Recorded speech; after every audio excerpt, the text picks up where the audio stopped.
Bonjour chers élèves.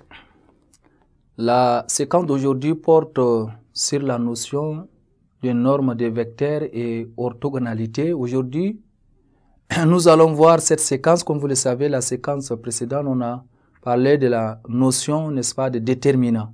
Aujourd'hui, on va voir la norme des vecteurs et orthogonalité. Bien, chers élèves, l'objectif même de cette séquence est de donner l'expression analytique de la norme d'un vecteur et calculer la distance entre deux points.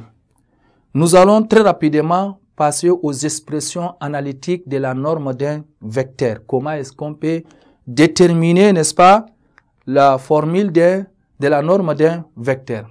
On va passer aux expressions analytiques. Expressions analytiques de la norme d'un vecteur. La norme d'un vecteur. Alors, chers élèves, si nous passons très rapidement à la propriété, on va prendre le plan est muni d'un repère orthonormé OJ et soit U un vecteur du plan de coordonnées X et Y. Donc, on prend un vecteur U de coordonnées X et Y. Alors, on appelle norme des vecteurs, notez norme des vecteurs U, notez sous cette forme-là, ce n'est autre que la racine de X carré plus Y au carré. Donc, je répète, la norme, n'est-ce pas, de vecteur U égale à quoi? Égale à la racine de X carré plus Y au carré. Alors, si nous cherchons la distance de deux points, là également, on va prendre deux points du plan, A et B, de coordonnées respectives. Je prends un point de coordonnées X de A, Y de A, et un autre point de coordonnées X de B, Y aussi de B, deux points du plan. Et on nous demande de chercher la norme, n'est-ce pas, du vecteur AB.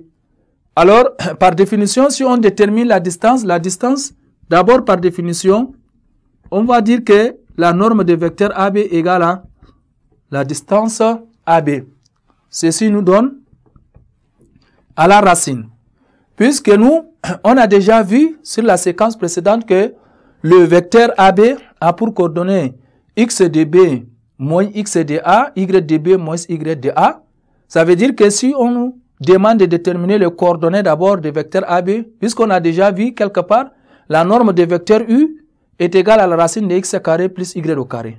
Alors, si nous connaissons les coordonnées du vecteur AB, on va dire également que X de B moins X de A, le tout au carré, c'est ça, n'est-ce pas, plus Y de B moins Y de A, le tout au carré.